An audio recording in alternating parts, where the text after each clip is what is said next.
on YouTube? It's Leo Venus here. I have an interesting video for you today. Just kidding, John Venus is also here.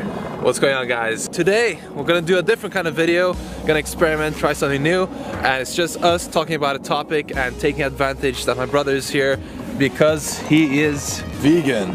Yeah, as you can tell. So the topic of veganism is a very sensitive subject on the internet, and a lot of conflict going around and misconceptions and misinformation, all that kind of stuff. So this time I'm gonna take advantage that my brother is here. He knows a lot about this, and we're gonna talk about it. And every single research and things we talk about, I'm gonna link it in the description box below. So if you guys are interested, go down there and check the link out, and you'll be able to learn more about it. We're gonna relate it to fitness and bodybuilding. How many calories do you normally consume in a day? I've never measured under 5,000, and sometimes it's up in 7,000. So it's definitely quite a lot of calories. You know, anywhere between 5,000 and 7,000 calories. And lift your shirt up. Let's see how fat you are. See? Yeah. So obviously not too much body fat at all. So that's 7,000 calories, guys. Probably 3 times as much as you know, some of my friends that do bodybuilding eat. So the first question, is it possible to build muscle while being on a vegan diet? Plenty of people have grown a lot of muscle on a pure plant-based vegan diet. For putting on muscle, do you think it's necessary to get, you know, extra protein from protein powders for optimal muscle growth? To put on muscle mass, you don't need protein powder. Protein you get from foods. You can get enough protein from eating just a plant-based vegan diet or a meat-based diet. It doesn't matter what you eat, you will get enough protein. If you don't want to plan your diet and make all the food you want to eat and have everything planned, protein powders definitely can make it a little easier to make sure you're getting enough protein. But you're willing to just make your own smoothie with oats and stuff like that before you go to the gym, you don't need protein powder. Oats? That's not protein, that's carbs, man. What are you talking about? Oats, man. Oats, 13 grams of protein per 100. It's a lot of protein. If you have 200 grams of oats, that's already 26 grams. Put in a couple bananas, that's 30 grams. You can get plenty of protein without the protein powder. But like I said, you know, out of convenience, protein powders can definitely make it easier. That's one of the biggest misconceptions, I think, because there is so much protein from you know, oats and rice and all that stuff and beans, and people don't even realize that. You just, like, people think you either need to eat a lot of meat or drink a lot of protein shake to build muscle, but in reality, if you're eating like a lot of protein from whole foods, and then on top of that getting a lot of protein from protein powder and stuff like that, it could easily be overkill. You don't really need that much protein. You have all this hype in the fitness industry about protein powder and how we need so much protein. Have you ever heard of somebody just falling down and going to the hospital? He was protein deficient, you know, he didn't have enough protein. That doesn't exist. You never hear of someone having too little protein. The average woman needs 40 and the average man needs 50 grams of protein a day. Obviously, if you're building muscle, you're probably gonna want some more, but you know, how much more? Do you think you really need 300 grams, 400 grams of protein a day? You know, it sounds to me like that's definitely going a little over the line. Proteins are broken down into ammonia derivatives. It's called the urea cycle. All proteins have this toxic part of the amino acid that is excreted through our kidneys. Eating more protein than you need is definitely going to be an extra workload, so to speak, on your kidneys. But if you've got healthy kidneys and you drink a lot of water, the risks aren't super high. So I'm not saying if you eat too much protein you're going to have kidney failure straight away. Definitely water intake, if you're on a high protein diet, is definitely a necessity, right? Every waste product our body has, everything that gets excreted, gets taken out of body, uses water. Drink a lot of water, guys. It's essential to health. If your pee is yellow, you need to drink more water. That's exactly what you should be looking at. When you take a piss, it should be white. White. Okay, maybe not white. Transparent, maybe. Yeah, if you're water looking. If you're pissing white piss, you know, maybe get that checked out, guys.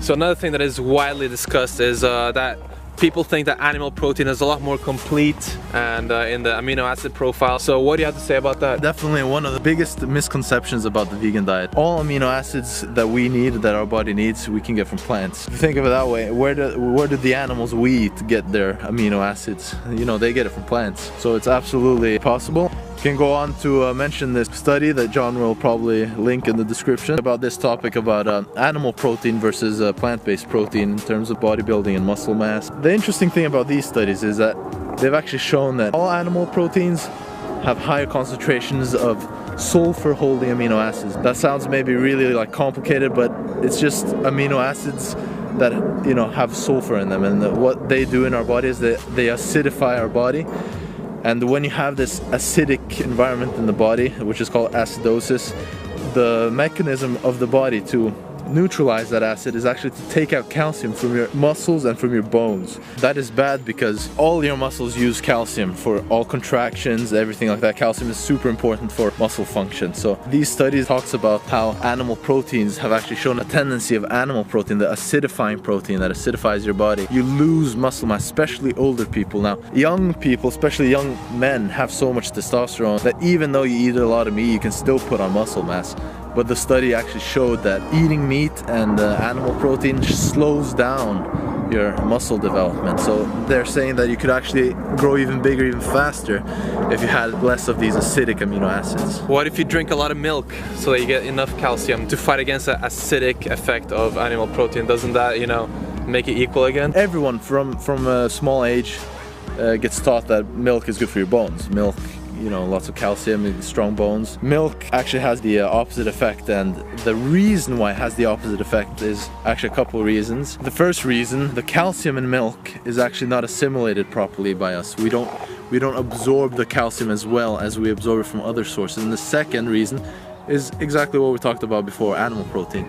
The animal protein in milk will acidify your body and will make you take out calcium from your bones and muscle. Look at the statistics. Either it's pure, you know, crazy coincidence, or there's more to it. The countries with largest milk consumption on the planet. And then you look at the statistics for the countries with the most osteoporosis on the planet. What about fish? Fish is actually the food with the highest concentrations of methionine, which is one of these sulfur holding amino acids that will acidify your body. All chemical industries, all nuclear industries, where do we put all the toxic waste, all the poisonous stuff? Where does all that go? You know, the easiest, most convenient place to throw it all, just dump it in the sea. You know, it's gone. You don't see it. Even if it's wild fish, the sea is such a polluted place that you can find lots of heavy metals like mercury and really high concentration of these really poisonous substances that you really don't want to be getting into your body.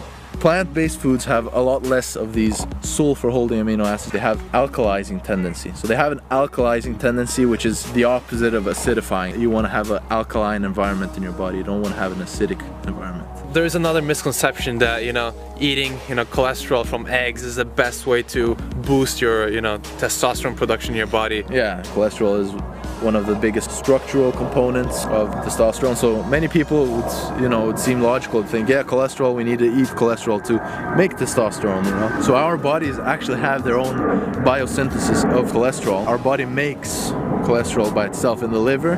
The liver makes all the cholesterol you need. So the cholesterol that you eat actually has a tendency of staying in the blood, which is, you know, the main cause of atherosclerosis or heart disease and strokes and all of these infarcts and stuff that is the main killer around the Western world because of the Western diet is so high in cholesterol. It's completely a myth that you need to eat cholesterol because all our cells have cholesterol. Our testosterone is built up of cholesterol, estrogen, lots of hormones, you know, so you definitely don't need to eat it.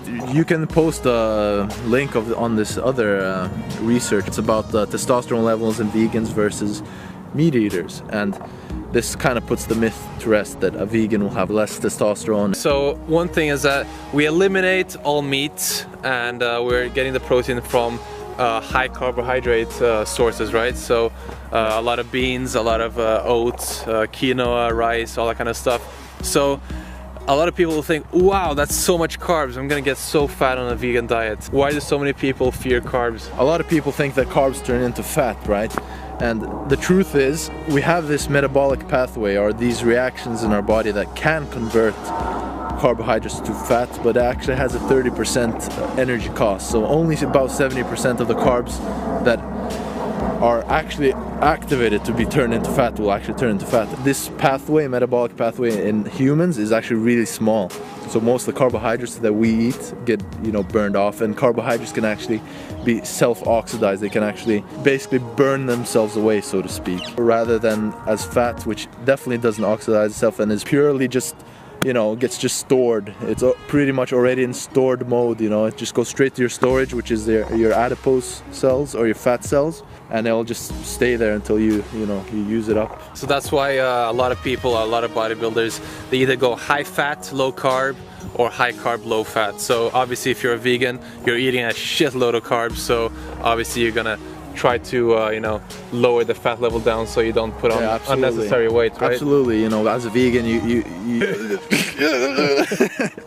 absolutely, as a vegan, you know, you have the stereotype of vegan being really skinny, but there are plenty, I promise you, there are plenty of fat vegans around too. So, you know, you have all high fat foods. You have, you know, peanut butter, you have French fries. The point is, you have to keep your fat intake low. You know, our body's preferred source or fuel for energy is carbohydrates. So yeah, guys, when you're thinking about the science of it, of course 1 calorie is a measure for energy. So 1 calorie is 1 calorie, but depending on the source of the calorie, whether it comes from protein, fat, carbohydrates, the way that calorie is used in the body is completely different. You have different metabolic pathways, different reactions for the different food sources. You will gain a lot more fat from eating a little bit too much calories of fat than a little bit too much calories of carbohydrates, because of the fact that carbohydrates can actually pretty much burn themselves off. You get this dietary thermogenesis. I don't know if you guys have ever noticed it, but if you've eaten a big meal of almost pure carbohydrates, you feel like you're warm, almost sweating. That's because of this thing called